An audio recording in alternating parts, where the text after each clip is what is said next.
Hello everyone and welcome to CAT by LPT.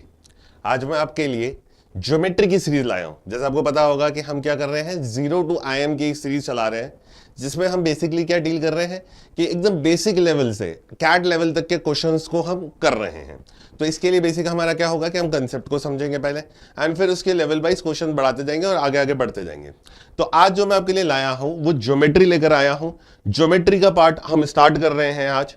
तो ये जो पार्ट होगा बेसिकली कैसे चलेगा, जैसे मैं अभी की क्लास में फर्स्टली लाइंस एंड एंगल्स के बारे में बात करूंगा, देन हम उसके बाद में ट्रायंगल्स के बारे में बात करेंगे, फिर पॉलीगन्स, क्वाड्रिलेटर, तो ऐसे ऐसे पार्ट्स में डिवाइड करके करेंगे और फिर बाद में एक इसका प्रैक्टिस सेशन और करेंगे जिसमें प्रीवियस ईयर्स के क्वेश्चंस और दूसरी सारी चीजें को इंक्लूड करते हुए फिर उस चैप्टर को अपन वाइंड ऑफ करेंगे।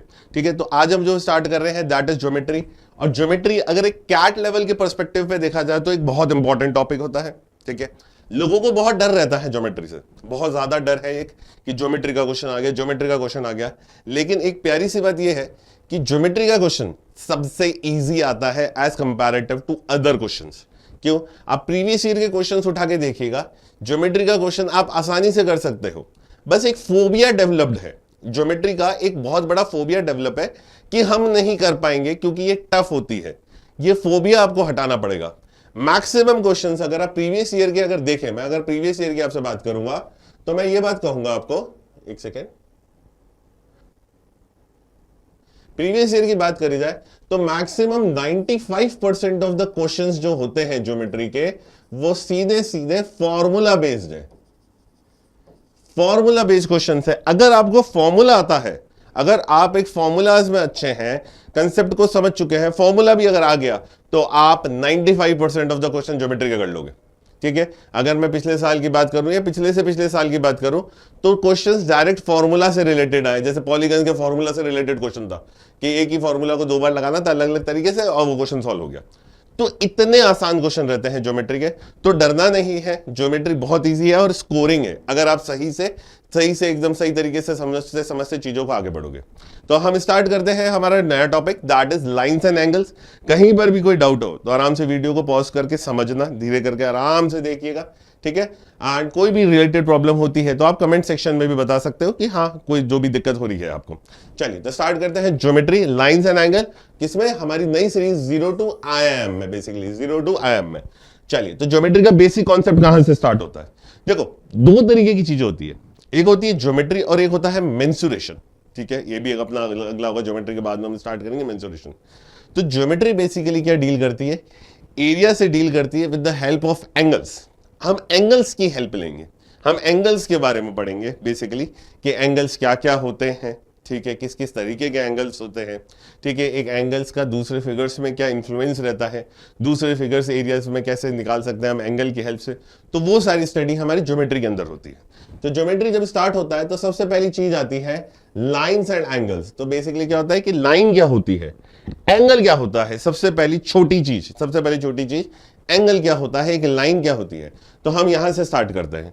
तो सबसे पहली चीज आती है लाइंस एंड एंगल्स में, हमारे पास सबसे पहला आता है एक पॉइंट, कि ये पॉइंट क्या है। चीजें कहां से स्टार्ट हुई? एक पॉइंट से स्टार्ट हुई, दिस, ये, कि अगर मैं बात करूं तो कि सर ये क्या होता है, ये एक पॉइंट है बेसिकली। तो ये पॉइंट क्या होता है सर, ये पॉइंट है क्या चीज आखिरकार? तो पॉइंट क्या कहता है? एक exact location, it is a fine dot which has neither length nor breadth nor thickness no magnitude. कुछ नहीं होता है एक पॉइंट।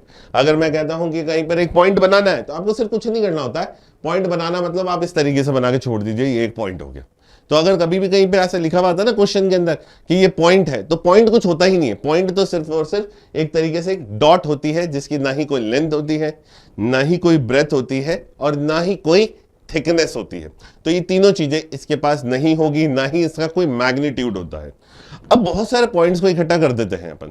तो ठीक है, तो अब नेक्स्ट क्या बनता है आपका? एक लाइन सेगमेंट बनना चालू होता है। लाइन सेगमेंट क्या होता है? लाइन सेगमेंट कहता है a straight path joining 2 points A and B। यानी कहने का मतलब कि सर मैंने ना एक पॉइंट यहां बनाया, एक पॉइंट यहां बनाया और इसको ज्वाइन कर दिया। तो this is your line segment. Question के अंदर ये टर्म्स यूज होती हैं बार बार, बच्चे आते तो इसमें कंफ्यूज हो जाते हैं लाइन सेगमेंट क्या है। तो बेसिक सी चीज है, लाइन सेगमेंट क्या होती है? 2 पॉइंट को ज्वाइन करने वाला, a straight path joining 2 points A and B। मान ले तो ये A है और ये B है, तो ये क्या हो गया मेरा, एक लाइन सेगमेंट हो गया। It has and points and a definite length. तो देखिए इसके एंड पॉइंट ये वाले हो गए, ये इसके एंड पॉइंट हो गए, और इसकी लेंथ क्या है, यहां से लेके यहां तक है। तो बेसिकली ये क्या कहलाई आपकी लाइन सेगमेंट। वापस रिपीट कर देता हूं, मतलब मैंने कोई एक पॉइंट ले लिया, ये पॉइंट सी ले लिया और ये पॉइंट डी ले लिया, और इनको जो लाइन ज्वाइन करेगी, इन दोनों को ज्वाइन कर दिया, इन दोनों को जो ज्वाइन करता है उसे कहते हैं हम लाइन सेगमेंट।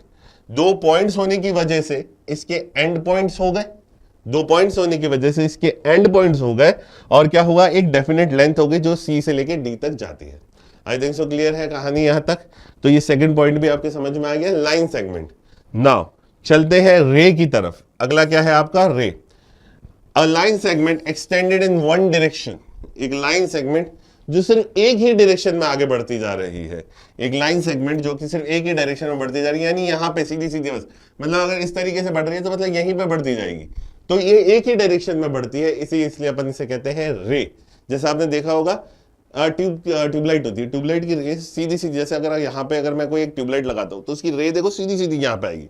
वो ऐसे थोड़ी कि पीछे की तरफ जा रही, नहीं, वो सीधी सीधी आगे की तरफ जा रही है, एक ही डायरेक्शन में एक्सटेंड हो रही है, आगे की तरफ बढ़ती जा रही है। तो उसे हम क्या कह देते हैं, बेसिकली रे ऑफ लाइट। अपन कहते हैं रे ऑफ लाइट। तो बेसिकली वो रे यहीं से निकल के आया है। Going for the next is your intersecting lines.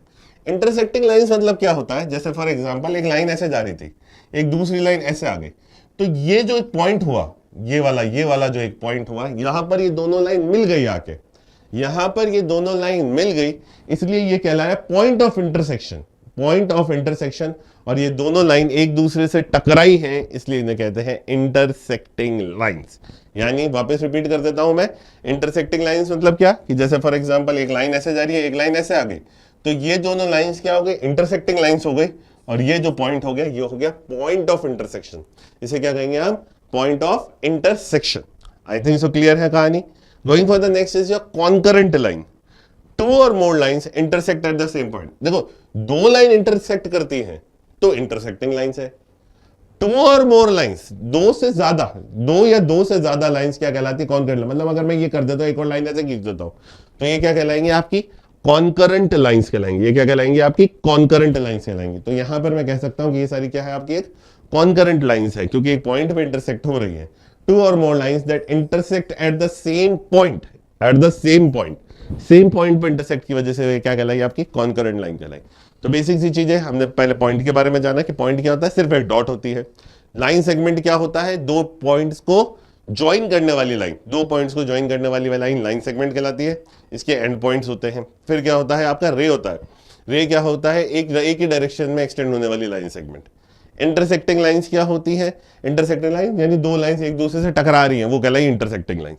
Concurrent lines क्या होती है, दो और मोर लाइंस एक पॉइंट पर इंटरसेक्ट होती है, तो उसे अपन क्या कहते हैं, इन कॉन्करेंट लाइंस कहते हैं। तो I am clear with these terminologies. Firstly ये कभी भी किसी भी क्वेश्चन में आए तो आपको ये पता होना चाहिए, अच्छा इसका मतलब ये होता है। आई थिंक सो क्लियर है कहानी, यहां तक कोई दिक्कत नहीं। चलिए अब आगे बढ़ते हैं, नेक्स्ट की तरफ देखते हैं कि नेक्स्ट क्या होगा। चलिए going for the next is your angle. Angle क्या होता है, अब एक बात आती है कि एंगल क्या होता है। एंगल होता है two straight line meet at a point. दो स्ट्रेट लाइन एक पॉइंट पर मीट करती हैं। जैसे यहां पर देखिए, ये एक स्ट्रेट लाइन थी, ये एक स्ट्रेट लाइन थी, ये यहां पर मीट कर रही है। बेसिकली क्या हो रही है, यहां पर आपका मीट कर रही है, इस पॉइंट पर मीट कर रही है, ये एक वो पॉइंट है। तो ये क्या कहलाए, इनके बीच में ये जो बना है ये कहलाता है एंगल। मैक्सिमम लोगों को पता ही नहीं होता शुरुआत में कि एंगल क्या होता है, जो एकदम बेसिक से पढ़ रहा होता है उसे नहीं पता होता एंगल क्या होता है। तो एंगल तो बस कुछ नहीं है, एंगल तो सिर्फ ये है कि अगर मैं फॉर एग्जांपल एक लाइन ऐसे बनाऊं और एक लाइन ऐसे बनाऊं, ये दोनों लाइनें एक दूसरे एक पॉइंट पर इंटरसेक्ट हुई, ये एक पॉइंट पर इंटरसेक्ट हुई, तो जो ये चीज बनी इन दोनों के बीच की एक तरीके से कहते हैं दूरी बनी, वो क्या कहलाई, आपकी एंगल कहलाई। ये बेसिकली क्या है, आपका एक एंगल है। ठीक है, going for next is your right angle. Right angle क्या होता है, एक एंगल जो कि 90 डिग्री का बने, जो सिर्फ 90 डिग्री का बने। क्या 80 डिग्री राइट एंगल है, नहीं, 90 डिग्री के एंगल ही राइट एंगल बनते हैं। तो वो हमेशा कुछ इस तरीके से बनते हैं 90 डिग्री के, और अपन ऐसे भी बना सकते हैं कि हाँ ये इस तरीके का, ये भी क्या हो गया, मैंने मान लिया 90 डिग्री, तो ये भी एक राइट एंगल। तो एंगल क्या होता है, दो लाइनें एक पॉइंट पर मिलती हैं, दो लाइनें एक पॉइंट पर मिलती हैं, तो जो ये चीज बनती है ये क्या कहलाती है, आपकी ये चीज जो कहलाई, ये बना मेरा एंगल। और 90 डिग्री राइट एंगल क्या होता है, 90 डिग्री का एंगल, यानी ये एंगल 90 डिग्री, ये एंगल 90 डिग्री, तो ये क्या कहलाई मेरा, ये क्या कहलाया मेरा राइट एंगल। ओके गाइस, तो आई थिंक सो यहां तक समझ में आई। एंगल हो गया, राइट एंगल हो गया। अब आगे और एंगल्स हैं, आगे एंगल देखते हैं। Acute angle. अब जो एंगल है, एंगल 90 डिग्री से कम, बेसिकली वो एंगल जो 90 डिग्री से कम है आपके, एक्सक्यूज मी, हाँ, वो एंगल जो आपके 90 डिग्री से कम है बेसिकली, वो आपके क्या कहलाते हैं, एक्यूट एंगल कहलाते हैं। तो यानी जैसे फॉर एग्जांपल ये वाला एंगल, तो ये देखिए 90 डिग्री से कम नहीं है, कम है। क्यों? क्योंकि 90 डिग्री बेसिकली ऐसे होता है, एक स्ट्रेट लाइन होती है यहां से, तो ये जो बनता है, ये बनता है आपका 90 डिग्री, और ये लाइन देखिए पहले आ गई है, तो ये जो एंगल बना है 90 डिग्री से कम बना, इसलिए ये क्या कहलाया आपका एक्यूट एंगल कहलाया। यानी सर क्या ऐसे एंगल भी, इस तरीके का एंगल ऐसे भी 90 डिग्री से कम है? हाँ है। ये एंगल ऐसा होगा तो भी 90 डिग्री से कम है? हाँ है। ये सारे के सारे एंगल आपके क्या है, 90 डिग्री से कम है, इसलिए ये क्या है आपके एक्यूट एंगल कहलाए आपके।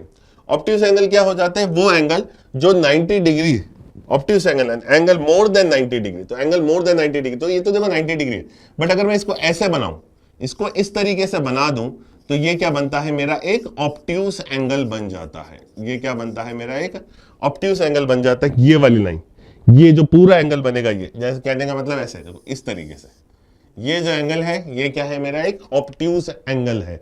ये मेरा एक बेसिक एग्जांपल है ऑब्ट्यूस एंगल का।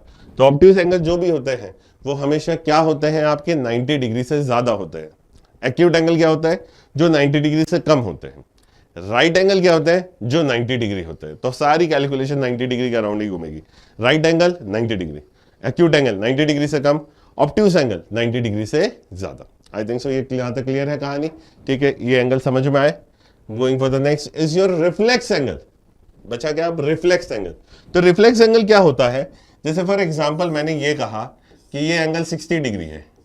अब मैंने आपसे पूछा बताओ रिफ्लेक्स ऑफ 60 डिग्री क्या होगा। तो रिफ्लेक्स ऑफ 60 डिग्री क्या होता है समझना। ये पूरा जो एंगल होता है, ये ऐसे सर्कल बनाऊं तो बेटा ये होता है हमेशा 360 डिग्री का। ये पूरा सर्कल हमेशा किसका होता है, 360 डिग्री का होता है। तो रिफ्लेक्स एंगल मतलब होता है जो बच गया है एंगल, यानी रिफ्लेक्स एंगल ऑफ 60 डिग्री क्या होगा, 360 माइनस 60, तो that is nothing but 300 degree. जैसे यहां पर ये फिगर देखिए, अब मैंने कहा इसका रिफ्लेक्स क्या होगा। ये एंगल है मेरा, मान लेता हूं कि मैं एंगल ये 30 डिग्री है, मान लेता हूं, मान रहा हूं मैं, ये ज्यादा ही होगा वैसे बेसिकली। तो ये एंगल मैंने मान लिया कि 30 डिग्री है। मैंने कहा इसका रिफ्लेक्स क्या होगा, इसका रिफ्लेक्स होगा ये बचा हुआ एंगल। जो एंगल बच गया है 360 से, वो कहलाता है मेरा रिफ्लेक्स एंगल। जो एंगल बच गया है मेरे 360 से, वो कहलाता है मेरा रिफ्लेक्स एंगल। यानी कहने का मतलब क्या है, जैसे फॉर एग्जांपल मैंने कहा ये 20 डिग्री है। अब मैंने कहा 20 डिग्री का रिफ्लेक्स बताओ। रिफ्लेक्स मतलब बचा हुआ एंगल, तो यानी 360 माइनस 20, यानी answer is 340 degree. I think सो समझ में आई एंगल। कभी भी किसी का रिफ्लेक्स निकालना हो, उस एंगल को 360 में से माइनस कर देना, सिंपल सा लॉजिक है। कभी भी किसी का भी रिफ्लेक्स निकालना हो, उस एंगल को कितने से माइनस कर दीजिए, 360 में से माइनस कर दीजिए, आपका आंसर आ जाएगा। Reflex angle is clear, I think so. Going for the next is complementary angles. देखो कॉम्प्लीमेंट्री एंगल्स क्या होते हैं। कॉम्प्लीमेंट्री एंगल, जैसे मैं ये कहता हूं कि ये θ1 है और मैंने कहा ये θ2 है, तो बेसिकली कॉम्प्लीमेंट्री एंगल्स कहते हैं कि सर θ1 प्लस θ2 हमेशा 90 डिग्री होगा। ये हमेशा क्या होगा, 90 डिग्री होगा। और अगर ऐसा होता है तो सर ये दोनों एक दूसरे की क्या है, कॉम्प्लीमेंट है। यानी वापस एक और एग्जांपल, जैसे फॉर एग्जांपल ये 90 डिग्री है, ये मैंने मान लिया कि 30 डिग्री है। मैंने पूछा सर बताइए 30 डिग्री का कॉम्प्लीमेंट क्या है, 30 डिग्री का कॉम्प्लीमेंट क्या है। तो आप क्या कहोगे, सर 30 डिग्री का कॉम्प्लीमेंट निकालना है, यानी 90 degree minus 30 degree, that is nothing but 60 degree. तो ये एंगल 60 डिग्री क्या हो गया, उसका कॉम्प्लीमेंट हो गया। आई थिंक सो क्लियर है कहानी।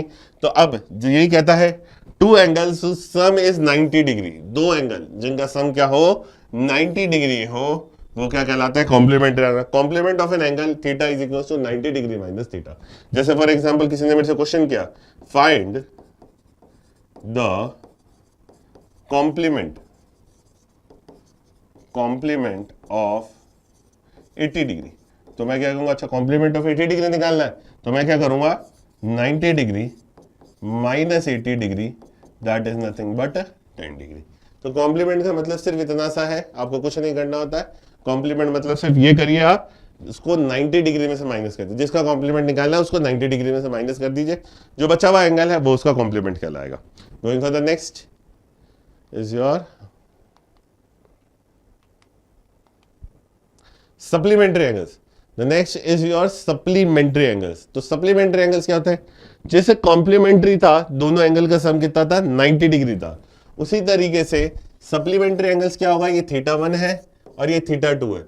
तो सप्लीमेंट्री एंगल्स कहता है कि सर θ1 प्लस θ2 हमेशा मेरा कितना हो जाएगा 180 डिग्री हो जाएगा, ये बनाता है मेरा सप्लीमेंट्री एंगल्स। कॉम्प्लीमेंट्री क्या कह रहा था आपको, θ1 प्लस θ2 इज 90 डिग्री, ठीक है, और सप्लीमेंट्री क्या कहता है θ1 प्लस θ2 इज 180 डिग्री।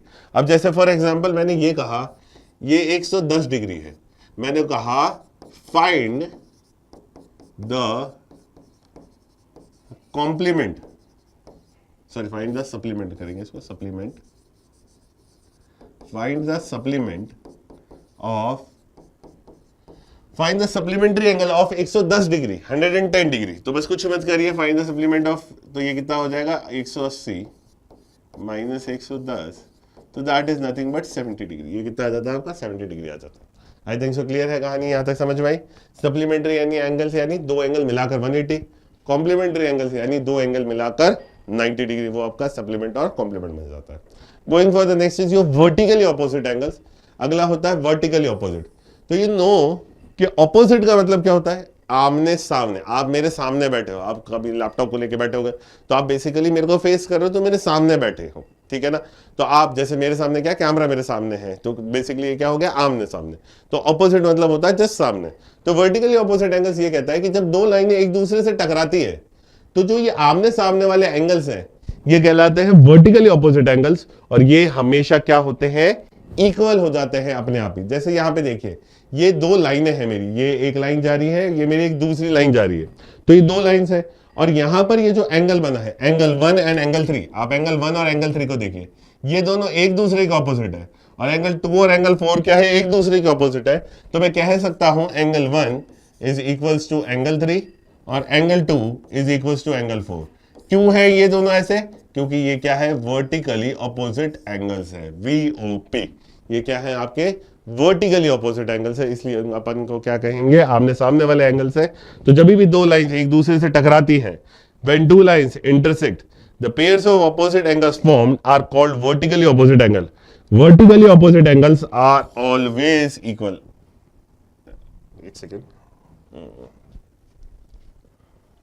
हाँ, तो इसमें लिखा हुआ है वर्टिकली ऑपोजिट एंगल्स आपके क्या होते हैं, हमेशा इक्वल होते हैं। हमेशा याद रखिएगा वर्टिकली VOP वाले जो एंगल्स होंगे वो इक्वल होंगे, ये बात हमेशा ध्यान रखिएगा। आई थिंक सो यहां तक क्लियर है कहानी वर्टिकली ऑपोजिट एंगल्स तक। तो देखो मैंने शुरुआत से अपन एक बार वापस एक बार देखते हैं क्या क्या देखा हमने। सबसे पहले मैंने आपको ये बेसिक टर्मिनोलॉजीज बताई लाइंस की, ये बेसिकली सारी लाइंस है। फिर हमने एंगल के ऊपर बात चालू करी, फिर राइट एंगल आया, फिर एक्यूट एंगल आया, ऑब्ट्यूस एंगल आया, देन रिफ्लेक्स एंगल आया, कॉम्प्लीमेंट्री एंगल आया, एंड देन उसके बाद में हमने सप्लीमेंट्री एंगल की बात करी और VOP की बात करी। अभी तक हमने इतने एंगल्स की बात कर ली। नेक्स्ट आगे बढ़ते हैं आपने, अब आता है बाइसेक्टर ऑफ एन एंगल। एक बाइसेक्टर नाम का एक टर्म बहुत यूज होगा आपके साथ। तो बाइसेक्टर का मतलब क्या होता है, एक एंगल को दो बराबर हिस्से में डिवाइड करने वाली लाइन। अगर जैसे फॉर एग्जाम्पल मैं कहता हूं कि सर यहां पर ये जो एंगल है, मान लेता हूं ये 60 डिग्री है, ये A है, ये B है, ये O है। सर मैंने एक लाइन बनाई यहां से ऐसे, ये C, तो और ये C ने क्या करा, इसको 30 डिग्री बना दिया, इसको 30 डिग्री बना दिया, दोनों को बराबर हिस्से में बांट दिया। तो मैं कहूंगा OC is bisector. OC is a bisector line. Bisector line है जो कि आपके एंगल BOA को डिवाइड कर रही है दो बराबर हिस्सों में। तो याद रखिएगा बाइसेक्टर का मतलब यही होता है। बाइसेक्टर का मतलब क्या है, अ रे और अ line that passes through the vertex and divides the angle into two equal parts. Vertex से पास होती है और एंगल को क्या करती है, दो बराबर हिस्सों में बांट देती है, वो कहलाती है आपकी बाइसेक्टर। वो कहलाती क्या है, आपकी बाइसेक्टर कहलाती है। याद रखिएगा अगर फॉर एग्जांपल ये एंगल 40-40 का होता तो बाइसेक्टर क्या कर 40 का होता, तो ये बाइसेक्टर क्या करती है, इसे 20-20 के दो हिस्सों में डिवाइड कर देती। तो बाइसेक्टर का बेसिक मीनिंग सिर्फ इतना सा ही होता है। बाइसेक्टर मतलब क्या है, एक ऐसी लाइन जो एक एंगल को दो बराबर हिस्सों में बांट दे। जैसे 100 डिग्री का कोई एंगल है मान लेते हैं, एक बाइसेक्टर पड़ी तो कैसे कैसे डिवाइड करेगी, 50-50 में उसको डिवाइड कर देगी। तो याद रखिएगा बाइसेक्टर का मतलब सिर्फ इतना ही है। जैसे ही वर्ड बाइसेक्टर लगे याद रखना, चाहे वो कोई सा भी बाइसेक्टर हो, बराबर हिस्से में बांटेगी, याद रखना। Going for the next, bisector हो गया आपका। चलिए अब आगे बढ़ते हैं, एक second. Next is your parallel lines. Next क्या है आपका, पैरेलल लाइंस है। पैरेलल लाइंस के बारे में बात होगी। तो पैरेलल लाइंस क्या होती है, दो ऐसी लाइन जो एक दूसरे से मिलती नहीं है, चाहे कभी भी हो जाए, कुछ भी हो जाए, चाहे आप उसको कितना ही खींच दो, वो कभी भी एक दूसरे से नहीं मिलेगी, वो कहलाती है आपकी पैरेलल लाइंस। तो parallel, two lines are parallel if they are coplanar, या कोप्लेनर यानी एक प्लेन में है, and they do not intersect each other even if they are extended on either side. यानी कहने का मतलब क्या है, जैसे फॉर एग्जांपल मैंने कहा ये दोनों लाइन जिंदगी में कभी नहीं मिल सकती हैं, तो ये क्या है आपकी एक पैरेलल लाइंस है। फॉर एग्जांपल ये बेसिकली क्या है आपकी पैरेलल लाइंस है, ये कभी भी जीवन में नहीं मिलेगी, तो बेसिकली पैरेलल लाइंस है। तो पैरेलल लाइंस का मतलब क्या होता है, दो ऐसी लाइंस जो कभी भी एक दूसरे से नहीं मिले। जैसे फॉर एग्जांपल ये हाथ, अगर मैं ऐसे ऐसे स्ट्रेट है, अगर मेरे हाथ को ऊपर की तरफ इलोंगेट कर दो तो वो मिलेंगे तो नहीं, मेरे को नहीं मिलने देना, तो ये दोनों क्या बन जाते हैं, पैरेलल बन जाते हैं। तो पैरेलल का बेसिक मीनिंग यही होता है, दो लाइंस जो कभी भी एक दूसरे से मिले नहीं, वो कहलाती है आपकी पैरेलल लाइंस। ट्रांसवर्सल, अगली लाइन क्या है आपकी, एक ट्रांसवर्सल। ट्रांसवर्सल का बेसिक काम क्या होता है, वो लाइन जो दो पैरेलल लाइंस को इंटरसेक्ट करती है। जैसे यहां पर देखिए, ये L और M क्या है मेरी, ये मेरी पैरेलल लाइंस है। L और M क्या है, मेरी पैरेलल लाइंस है। एक ये जो लाइन है T, ये क्या कर रही है, दोनों को इंटरसेक्ट करती हुई जा रही है। तो ये जो T है, ये T मेरा क्या बन गया है, ये मेरा ट्रांसवर्सल बन गया है। ये मेरा क्या कहलाएगा, ट्रांसवर्सल है। ये T मेरा ट्रांसवर्सल है।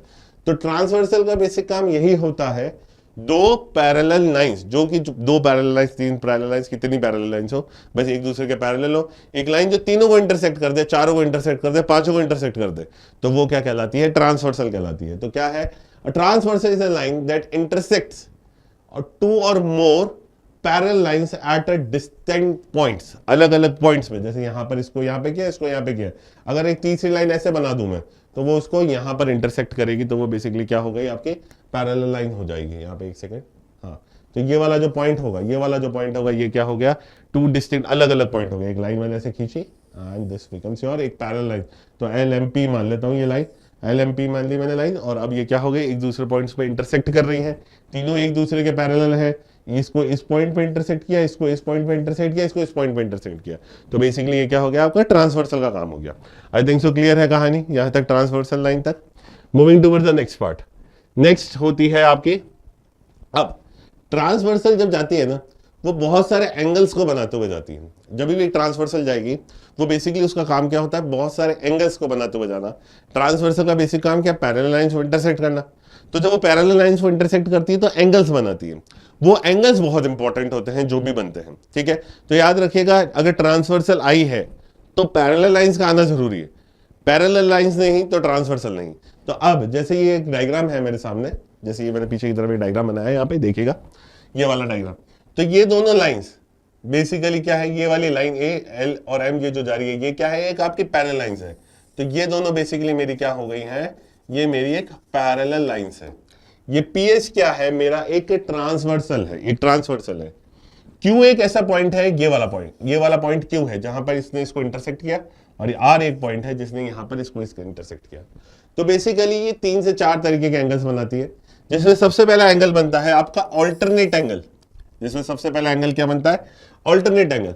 तो बेसिकली आपने बचपन में सीखा होगा, ऑल्टरनेट मतलब एंगल्स का मतलब बेसिकली क्या होता है, ऑल्टरनेट मतलब कहा गया है ये वाले एंगल, ऐसे Z शेप के एंगल, इसके अंदर ये वाला जो एंगल बनता है और ये वाला जो एंगल बनता है, ये कहलाते हैं आपके ऑल्टरनेट एंगल्स कहलाते हैं। याद रखिएगा, इसके लिए ये वाली दोनों लाइंस है, इन दोनों का हमेशा पैरेलल होना जरूरी है। ये ऐसे भी बन सकते हैं, ये ऐसे भी बन सकते हैं, उल्टा Z भी बन सकता है, कोई दिक्कत नहीं है।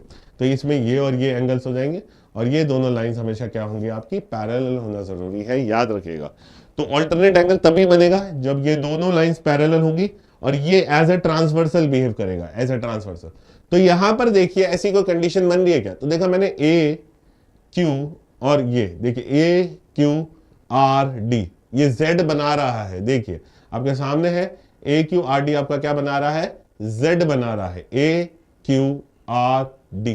तो ये आपका एक जेड बना रहा है। तो जेड बनाने की वजह से क्या हो गया, इसको मैं एक बार हटाता हूं तो आपको और अच्छे से दिखेगा। हाँ, ए क्यू आर डी, ए क्यू आर डी, ये देखिए ये एक जेड बना रहा है। तो यहां पर ये एंगल बन रहा है, एक यहां पर एंगल बन रहा है। तो ये बेसिकली आपके क्या है? ऑल्टरनेट एंगल्स है। तो यहां पर वो एंगल्स बने वो कौन कौन से? Angle 3 and 5। तो बेसिकली उसने क्या कहा? एंगल 3 एंड 5 और एंगल 4 एंड 6, एंगल 4 एंड 6। तो ये देखो यहां पर ये जो एंगल बन रहा है ये एंगल 4 बन रहा है। देखो अंदर की तरफ ये एंगल बन रहा है 4 और यहां पर ये एंगल बन रहा है 5। तो ये 4 और 6, यहां पर ये एंगल जो बनेगा 4 बनेगा, ये 6 बनेगा। तो ये आपके क्या कहलाएंगे? ऑल्टरनेट एंगल्स कहलाएंगे। ये आपके क्या कहलाएंगे? ऑल्टरनेट एंगल्स कहलाएंगे। ये हटाता है वापस। ओके, तो ये वाला देखिए ये जेड शेप है, ये वाला है वो जो जेड शेप है जो मैं आपकी बात कह रहा हूं आपसे। ये देखो ये जेड शेप है। तो एंगल 4 एंड 6 आपके ऑल्टरनेट एंगल्स बन गए। उसी तरीके से ये तो हो गया सीधा जेड, उल्टा जेड भी तो होगा। तो उल्टा जेड भी आपका यहां पे क्या बन गया? ये वाला। तो यहाँ पे देखिए एंगल 3 है और यहाँ पे ये एंगल 5 है। तो 3 और 5 दोनों बराबर हो गए। तो ये क्या बन गए? Alternate angles. याद रखिएगा ऑल्टरनेट एंगल्स की नीड क्या है, जरूरत क्या है? 2 लाइन पैरेलल होनी चाहिए और एक ट्रांसवर्सल होनी चाहिए, तभी वो ऑल्टरनेट है, वरना वो ऑल्टरनेट नहीं रहेगा। आई थिंक सो क्लियर है कहानी? यहां तक कुछ समझ में आई होगी बात। ऑल्टरनेट मतलब जेड वाले एंगल, सीधा जेड भी चलेगा और उल्टा जेड भी आएगा उसके अंदर। अंदर की तरफ जो एंगल बनते हैं वो बनते हैं आपके ऑल्टरनेट एंगल्स बनते हैं। चलिए आगे बढ़ते हैं, गोइंग फॉर द नेक्स्ट। अगला कॉरेस्पॉन्डिंग एंगल्स। तो कॉरेस्पॉन्डिंग एंगल्स मतलब क्या होता है? मैं हमेशा एक सीधी बात कहता हूं कॉरेस्पॉन्डिंग में, सेम साइड पर बनने वाले एंगल। सेम साइड पर बनने वाले एंगल, सेम जगह पर बनने वाले एंगल्स क्या होते हैं? कॉरेस्पॉन्डिंग एंगल्स होते हैं। तो कॉरेस्पॉन्डिंग एंगल्स में बेसिकली क्या हो जाता है, जैसे ये पैरेलल लाइन है, ये ट्रांसवर्सल है। तो देखो यहां पर ऊपर इस लाइन के ऊपर देखिए 1 ऊपर की तरफ आया, इस लाइन के ऊपर 5 ऊपर की तरफ आया। तो एंगल 1 और 5 बराबर हो गए। एंगल 1 और 5 क्या हो गए मेरे? बराबर हो गए। एंगल 2 यहां पे आया, यहां पे एंगल 6 आया, तो ये दोनों बराबर हो गए। एंगल 4 और 8 यहां पे आया, तो ये दोनों बराबर हो गए। एंगल 3 और 7 यहां पे आया, ये दोनों एंगल बराबर हो गए। तो बेसिकली सेम साइड पर बनने वाले एंगल, सेम साइड पर पैरेलल लाइंस के बनने वाले एंगल मेरे क्या कहलाते हैं? आपके कॉरेस्पॉन्डिंग एंगल्स कहलाते हैं। तो जैसे देखिए यहां पे मैंने लिखा है एंगल 1 और 5, तो मैंने आपको बताया एंगल 1 और 5, एंगल 2 और 6, एंगल 2 और 6, एंगल 4 और 8, angle 4 and 8, and angle 3 and 7। तो these are called as your corresponding angles. इनको क्या कहते हैं अपन? कॉरेस्पॉन्डिंग एंगल्स कहते हैं। आई थिंक सो क्लियर है कहानी। अब नेक्स्ट वाले एंगल देखते हैं। कॉरेस्पॉन्डिंग एंगल्स हो गए, ऑल्टरनेट एंगल्स हो गए, वर्टिकली ऑपोजिट एंगल्स हो गए। अब नेक्स्ट देखते हैं नेक्स्ट वाले angle, that are called as supplementary angles, जो मैंने आपको कहा है। अब देखो इसको आप सप्लीमेंट्री एंगल भी कह सकते हो, या इसको अपन कहते हैं कॉन्सिक्यूटिव इंटीरियर एंगल्स, इसको ये भी कहा जाता है। अब ये क्या कहानी है कॉन्सिक्यूटिव इंटीरियर एंगल्स की? यानी अंदर की तरफ बनने वाला एंगल। बेसिकली क्या हो जाता है, ये अंदर की तरफ बन रहे हैं एंगल, तो उनका जो सम होता है वो हमेशा क्या हो जाता है? आपका क्या हो जाएगा? सम जो भी बनेगा वो बेसिकली 180 डिग्री के बराबर होता है। जो भी सम बनता है वो मेरा क्या होता है? 180 डिग्री के बराबर बनता है। ओके, अरे बन हट गया, तो इसको मैं वापस लिख देता हूं, कॉन्सिक्यूटिव इंटीरियर एंगल्स। अंदर की तरफ एंगल्स बनने वालों का सम 180 डिग्री। यानी कहने का मतलब क्या है? ये एंगल देखो अंदर की तरफ ये एंगल, तो ये 3 और 6 इनको जोड़ोगे तो ये 180 डिग्री बनाएंगे। तो बेसिकली बात वो यही कह रहा है कि अंदर की तरफ बनने वाले एंगल, तो 4 और 5, 3 और 6, तो यहां पर देखिए 4 और 5 अंदर की तरफ है तो ये 180 डिग्री बनाएगा, और 3 और 6 अंदर की तरफ है, ये 180 डिग्री बनाएगा। तो बेसिकली जो अंदर की तरफ एंगल बनते हैं उन्हें हम क्या कहते हैं? कॉन्सिक्यूटिव इंटीरियर एंगल्स या सप्लीमेंट्री एंगल्स भी आप इसको कह सकते हैं, कोई दिक्कत नहीं है। तो आई थिंक सो क्लियर है कहानी हमारे एंगल्स को लेके। एंगल्स की कहानी आपको समझ में आई। तो बेसिकली हमने एंगल्स पे बहुत सारी बातें करी है, ठीक है। Starting from the basic lines के बारे में पढ़ा पहले हमने, फिर हमने एंगल को देखा, एंगल की टाइप्स देखे, राइट एंगल हो गया, एक्यूट एंगल हो गया, ऑब्ट्यूज एंगल हो गया, कॉम्प्लीमेंट्री एंगल हो गया, रिफ्लेक्सिव एंगल हो गया, सप्लीमेंट्री एंगल हो गया। Then we talked about bisector क्या होता है, वर्टिकली ऑपोजिट एंगल्स क्या होते हैं, पैरेलल लाइंस, ट्रांसवर्सल, और ट्रांसवर्सल में बनने वाले हमारे ये बेसिक 3 एंगल्स, जो 3 टाइप ऑफ एंगल चीजें ये, तो ये सारी चीजें हमने देखी है सिर्फ अभी बेसिकली एंगल्स के बारे में कि एंगल्स क्या होते हैं और लाइंस क्या होती है। चलिए तो हम इसके ऊपर कुछ क्वेश्चंस भी कर लेते हैं, बेसिक बेसिक से क्वेश्चन जो अभी तक इसके ऊपर जो क्वेश्चन कर रहे हैं तो हमने पढ़ा है उसके ऊपर क्वेश्चन आए। ठीक है, मैं आपको हर एक क्वेश्चन के लिए आपको थोड़ा सा टाइम दूंगा, आप खुद सोल्व करिएगा, ट्राई कीजिए किस तरीके से करेंगे, फिर हम क्या करेंगे हर एक क्वेश्चन को खुद सोल्व करेंगे। ठीक है, तो मैं एक टाइमर लगा देता हूँ। ठीक है, तो we would be starting with the timer, ये टाइमर से हम करते जाएंगे ताकि आपके पास भी एक टाइम है। ठीक है, तो मैं अराउंड आपको मैं देता हूँ, इसके अंदर हर एक क्वेश्चन में 50 सेकेंड दूंगा। तो स्टार्ट करिएगा आप एक बार और फिर देखते हैं अपन। एक सेकेंड, जस्ट अ सेकेंड,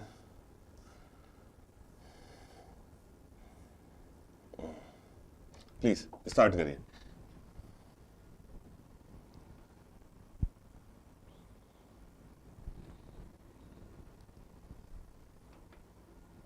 बहुत बेसिक सा क्वेश्चन है, अभी जो हमने पढ़ा है उसके ऊपर ही है पूरा का पूरा क्वेश्चन। क्या गिवन है, हमेशा एक बात याद रखिएगा इन क्वेश्चंस में, एक बात याद रखिए क्या गिवन है और किस तरीके से हो रही है वो चीजें देखो, आपका आंसर आ जाएगा बेसिकली कि क्या क्या गिवन पार्ट है। अच्छा, गिवन पार्ट का इस्तेमाल करके हम कैसे कर सकते हैं वो सारी चीजें, that would help you out कि हाँ कैसे क्वेश्चन को समझना है।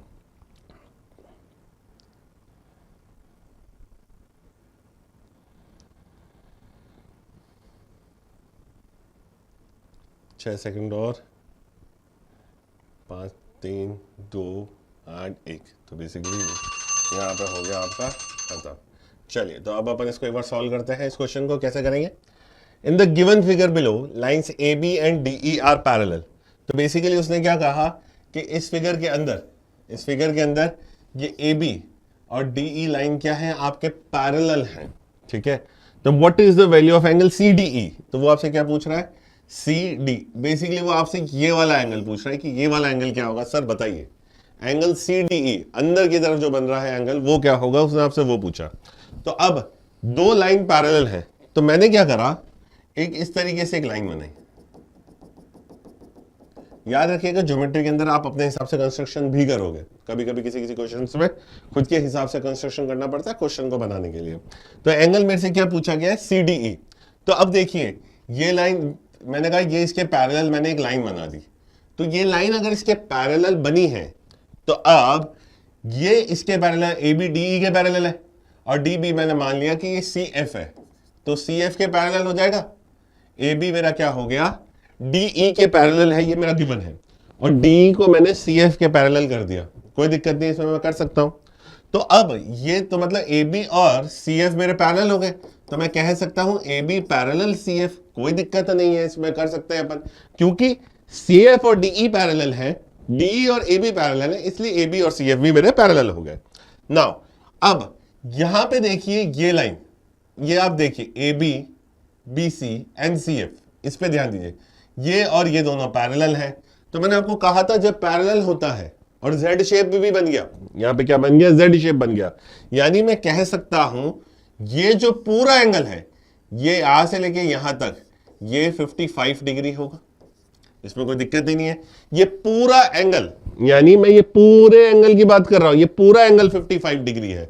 तो अब मेरे से कहा गया कि सर बताओ ये छोटा वाला एंगल कितना होगा, ये छोटा वाला एंगल, तो ये पूरा 55 है, ये 25 है, तो ये छोटा वाला एंगल 55 डिग्री माइनस 25 डिग्री हो जाएगा, यानी 55 में से 25 को माइनस किया तो ये 30 डिग्री हो गया।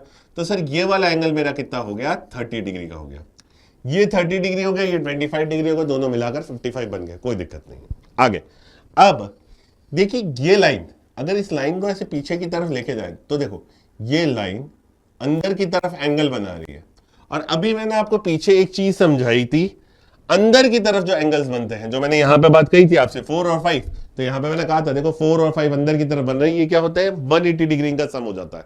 तो उसी तरीके से ये एंगल और ये एंगल अंदर की तरफ बन रहे हैं, अंदर की तरफ बनने की वजह से इन दोनों का सम कितना होगा 180 डिग्री होगा, इन दोनों का सम 180 डिग्री होगा।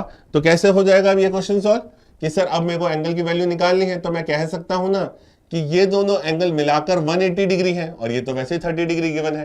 तो अब मैं इसको लिखना चाहूं तो मैं इसको ऐसे लिख के कर सकता हूं कि angle D C F plus angle C D E is equal to 180 degree. ये कितना है मेरा 180 डिग्री का है। और मुझे ये बात पता है DCF मेरा 30 डिग्री है जो गिवन है, मैंने निकाला है इसको।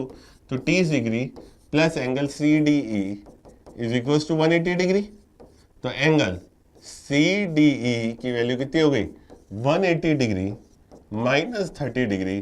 तो the answer is nothing but 150 degree. The answer is nothing but your 150 degree. तो एंगल CDE की वैल्यू क्या हो गई मेरे पास 150 degree. I think so clear है कहानी। लॉजिक समझ में आया आपको। क्वेश्चन में मैंने क्या किया, बस मैंने एक कंस्ट्रक्शन किया है नीचे CF का, फिर उससे कंपैरिजन में करते हुए मैंने सबकी वैल्यूज निकाली। आई थिंक सो क्लियर है कहानी। आप आराम से कर सकते हो क्वेश्चन। बेसिक सा क्वेश्चन था, एकदम बेसिक सा क्वेश्चन था। चलिए नेक्स्ट टाइप ऑफ क्वेश्चन पे चलते हैं। अगला टाइप देखते हैं क्वेश्चन का क्या है। ये 72 डिग्री, ये बेसिकली ये वाली वैल्यू आपकी 72 डिग्री है। ये वाला वैल्यू कितना है आपका 72 डिग्री का वैल्यू है। चलिए तो अब वो क्या कह रहा है, in the given figure below AB and CD are parallel, what is the value of angle X। मुझे ये जानना है, बेसिकली मेरे को ये जानना है। तो वापस मैं आपको सेम टू सेम उसी तरीके से करेंगे। मैं आपको थोड़ा सा टाइमर दूंगा and you start solving it, है ना। वही 50 सेकंड का टाइमर लगा रहा हूँ and you should go with it, है ना। इसको उठा के यहाँ रखते हैं। ओके चल 50 सेकंड का टाइमर है। Again go for the question. ये हट गया गलती से, एक सेकंड।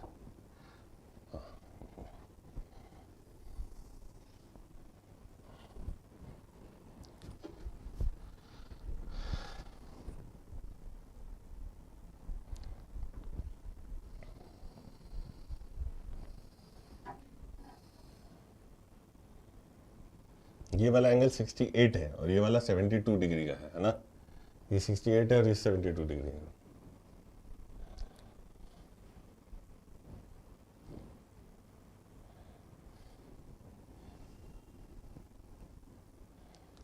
ओके देन चलिए टाइमर खत्म। ओके ओके देन चलिए क्वेश्चन सॉल्व करते हैं वापस। अब अपन फिर से देखते हैं किस टाइप का क्वेश्चन है और कैसे सॉल्व होगा। आ जाइए प्लीज। हाँ तो अब इस क्वेश्चन को सॉल्व करना है तो वापस मैं क्या करूंगा, कंस्ट्रक्शन करूंगा। वापस कंस्ट्रक्शन कैसे करूंगा समझिएगा। मैंने क्या करा, यहां पर एक इस तरीके से पैरेलल लाइन बनाई। ये जो लाइन पैरेलल है ये AB के भी पैरेलल है और CD के भी पैरेलल है, यहां तक तो कोई दिक्कत नहीं है। अब ये वाला जो एंगल है मैंने आपसे कहा है ये 72 डिग्री है। तो देखिए यहां से देखिए इसको, ये Z बना रहा है, ये क्या बना रहा है Z बना रहा है। तो यहां से लेके ये एंगल 72 डिग्री का हो गया, हाँ या ना।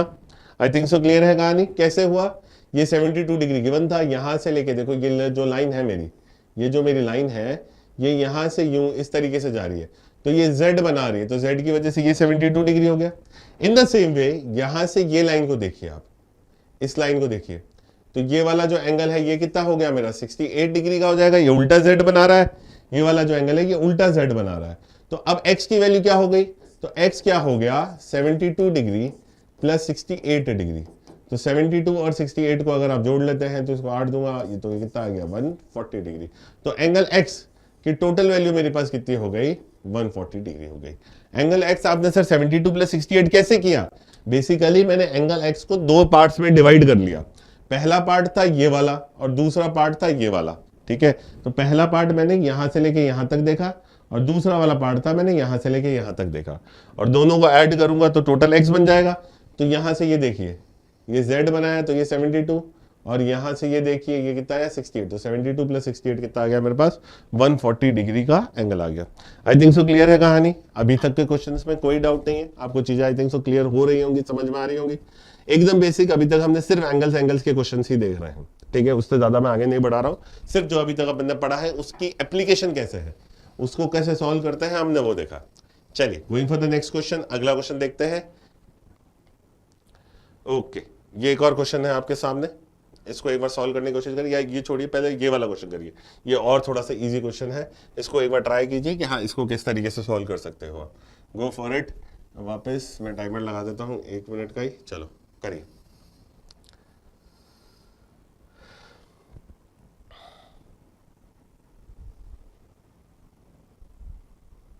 क्वेश्चन में देखिए आपको गिवन क्या है, डेटा जो गिवन है उसको आप कैसे इस्तेमाल कर सकते हो, कैसे सॉल्व कर सकते हो, आपको वो सारी चीजें देखनी है।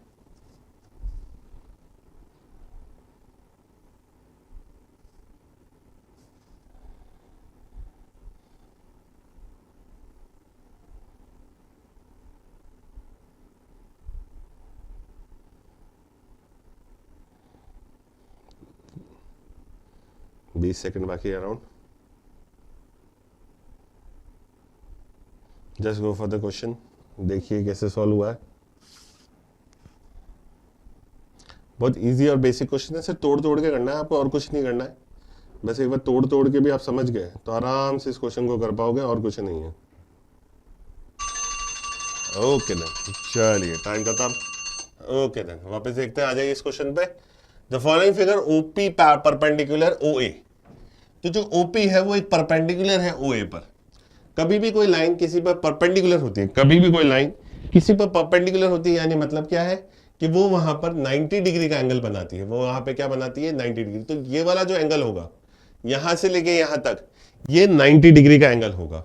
तो मैं ऐसा कह सकता हूं, बेसिकली मैं इसको देखते हुए ये बात जरूर कह सकता हूं कि सर जो एंगल पी ओ ए है वो होगा angle P O B plus angle B O A. ये इसके बराबर होगा। P O A, P O A ये पूरा 90 डिग्री है। ये किससे मिलके बना है, इस एंगल से और इस एंगल से मिलके बना है। तो P O B plus B O A इसके बराबर होगा। इसमें कोई दिक्कत नहीं है, यहां तक clear. Going for the next. अब O Q perpendicular O B है, तो ओ क्यू ये वाली जो लाइन है ये ओ बी के परपेंडिकुलर, यानी ये वाला जो एंगल है, अगर आपका बेसिकली देखा जाए तो यहां पर ये जो एंगल बना है ये भी एंगल क्या होगा आपका, 90 डिग्री का एंगल होगा। तो अब मेरे पास बड़ा एंगल क्या है, ये वाला एंगल बी ओ क्यू। तो मैंने कहा angle, just a second, angle B O Q इस बराबर किसके हो जाएगा, angle P O Q plus angle P O B इसके बराबर हो जाएगा। आई थिंक सो ये क्लियर है कहानी। आज आपको यहां तक समझ में आ गया कि हाँ ये किस तरीके से चल रहा है, ये किस तरीके से हो रहा है, आपको कोई दिक्कत नहीं है। और आपको पता है ये भी 90 डिग्री है और आपको पता है कि ये भी 90 डिग्री है। तो दोनों की दोनों क्या है, 90 डिग्री है। तो अगर ये दोनों, तो मतलब पीओए और बीओ की बराबर है, यानी इसका ये वाला पार्ट और ये वाला पार्ट भी बराबर होगा। यानी कहने का मतलब क्या है, मैं अगर आपसे ऐसे कहता हूं कि सर ए ना बी के बराबर है और बी ना सी के बराबर है, तो क्या ए और सी बराबर है, हाँ है, कोई दिक्कत नहीं है। तो मैं लिख सकता हूं ना इसको कि सर ए के बराबर है, सी के बराबर है। वैसे ही ये इन दोनों के बराबर है, ये इन दोनों के बराबर और ये दोनों बराबर हैं, तो ये भी बराबर ही होंगे। तो अगर ये बराबर होंगे तो मैं इसको लिखता हूं angle P O B plus angle B O A बराबर angle P O Q plus angle P O B. ये बराबर है, तो मैंने इस तरीके से लिख दिया, कोई दिक्कत नहीं है मेरे को। मैंने बस उसका इस इक्वेशन का राइट हैंड, जो मेरा लेफ्ट हैंड साइड है, ये दोनों बराबर है, इसलिए राइट हैंड साइड भी बराबर होंगे। राइट हैंड साइड बराबर होने की वजह से मैंने यहां पर इसको इस तरीके से लिख दिया है। तो अब मेरे को क्या पता चला कि सर पीओबी तो कट गए, पीओबी तो कट गए। तो अब बचा क्या मेरे पास, दो चीजें बच गई हैं, that is your BOA, angle BOA बराबर एंगल पीओ क्यू। और बीओए की वैल्यू तो 20 डिग्री गिवन है मेरे को। देखिए यहां पर ये एंगल एओबी ये मेरे को गिवन है, एंगल एओबी हो या एंगल बीओए हो, बात तो सेम ही है, कोई दिक्कत नहीं है। तो बीओए या एओबी दोनों सेम है, तो ये 20 डिग्री, तो ये 20 डिग्री हो गया। तो एंगल पीओक्यू भी कितना हो गया मेरे पास, 20 डिग्री हो गया। यही तो पूछा गया था, तो एंगल पीओक्यू कितना हो गया, 20 डिग्री हो गया। आई थिंक सो क्लियर है कहानी। लॉजिक था, सिंपल बेसिक सा एक क्वेश्चन था एकदम ही। बस वापस याद रखिएगा, वापस मैं रिपीट करूंगा, लेफ्ट हैंड साइड बराबर थे, इसलिए right hand side of the equation को मैंने बराबर कर दिया और इधर से इसको सॉल्व कर दिया। आई think so clear. Going for the next question, अगला क्वेश्चन देखते हैं वापस दूसरी तरीके से। आपको मैं टाइम दूंगा, सॉल्व करिए and then we will move towards. चलो अगला क्वेश्चन प्लीज।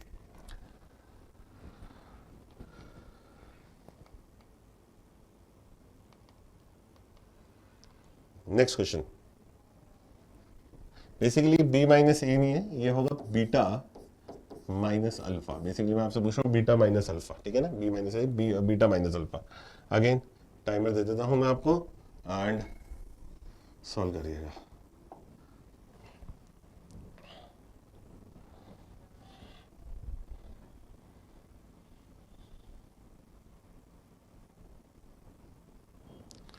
बहुत बेसिक सा क्वेश्चन है, अगेन बहुत ही basic level of basic level, और जो हमने पढ़ा है उसी के ऊपर ही क्वेश्चन दिया है मैंने, कुछ ऐसा नहीं दिया है कि कुछ ज़्यादा दे रहा हूँ, एकदम बेसिक लेवल पे ही दे रहा हूँ आपको। तो आप इसको एक बार ट्राई करो, जो जो हमने पढ़ा है वो इस्तेमाल होगा, कुछ एक्स्ट्रा कुछ चीज़ें नहीं होगी तो वो भी हम बात कर लेंगे, उसमें कोई दिक्कत नहीं है ना। Please go for it.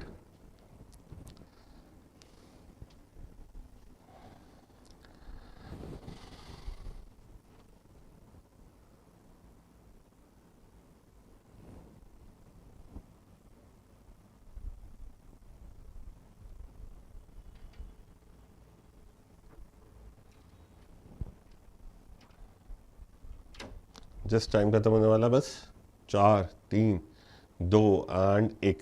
चलिए ओके, तो टाइम इज ओवर। अब देखते हैं इस क्वेश्चन को, बहुत इजी क्वेश्चन है, समझना। In the given figure A B parallel C D, then find the value of beta minus alpha. This is your beta angle and this is your alpha angle. तो basically ये क्या पूछ रहा है, beta minus alpha की value पूछ रहा है। तो मैं आपको एक चीज पे ध्यान देना बताना चाहूंगा। आप सबसे पहले इस एंगल को देखिए,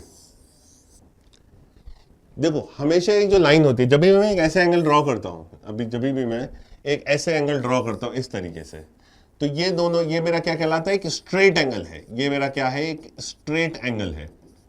और जो स्ट्रेट एंगल होता है ना, वो हमेशा मेरा 180 डिग्री के बराबर होता है। इन दोनों को मिलाऊंगा तो जो मेरा सम बनेगा वो कितना बनेगा, मेरा 180 डिग्री का सम बनेगा। तो उसी हिसाब से अगर मैं देखूं तो ये दोनों, अगर मैं कहता हूं कि ये एंगल एक्स है, तो इन दोनों को मिलाकर मेरा 180 डिग्री का सम होना चाहिए। मैं कहा हाँ, दिक्कत नहीं है। तो अब 180 डिग्री का सम, तो ये 76 है ही है, तो x की वैल्यू क्या होगी, तो 76 प्लस एक्स बराबर 180 डिग्री होगा। इसमें तो कोई दिक्कत ही नहीं है मेरे को, 76 प्लस एक्स बराबर 180 डिग्री। तो x की वैल्यू कितनी हो जाएगी, ये 76 वहां पे जाएगा तो x की वैल्यू कितनी होगी, 104। तो यहां पर ये जो वैल्यू आई है ये कितनी बन गई मेरे पास, 104 डिग्री। तो ये जो एंगल है ये मेरा कितना बन गया, 104 डिग्री। ये सेम लॉजिक यहां पर भी अप्लाई होगा। तो ये मेरे पास क्या, 128 डिग्री। मैंने मान लिया कि एंगल y है, तो ये एंगल y है, तो मैं कह सकता हूं ना 128 डिग्री प्लस y बराबर 180 डिग्री होगा, कोई दिक्कत नहीं।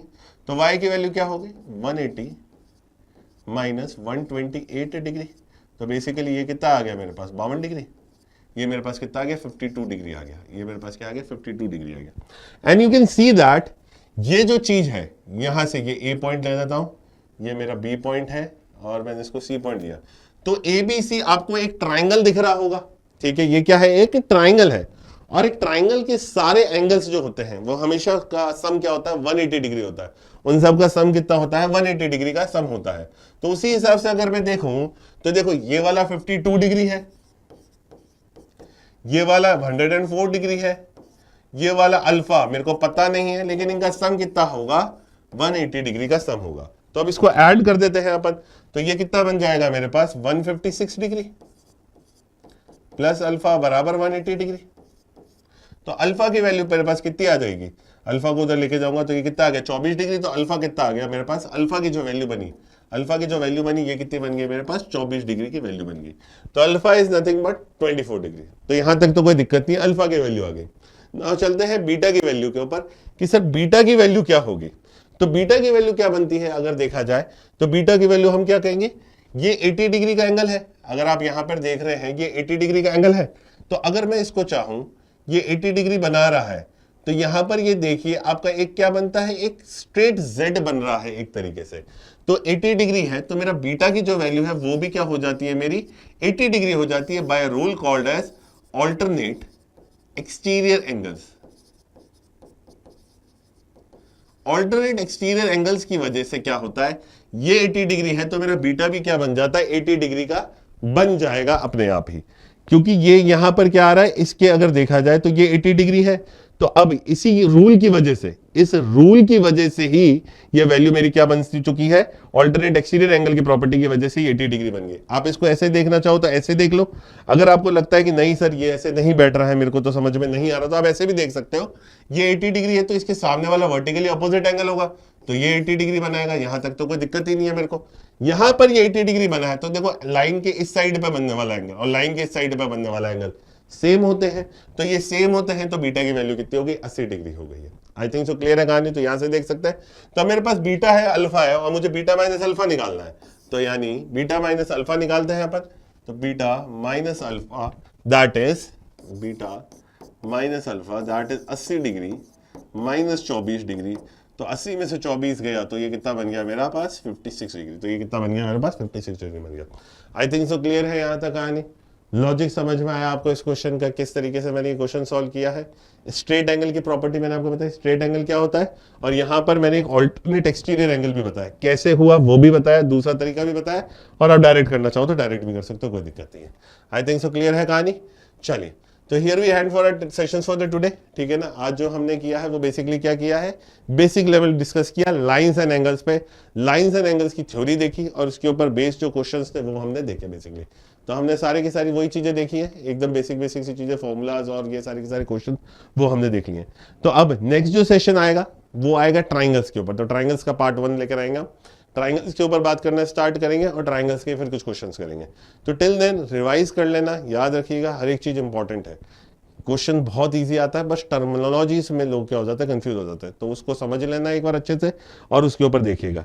चलिए, टिल देन रिवाइज करिएगा अच्छे से, एंड कोई भी प्रॉब्लम हो तो प्लीज कमेंट सेक्शन में जरूर बताना। चलिए, थैंक यू वेरी मच।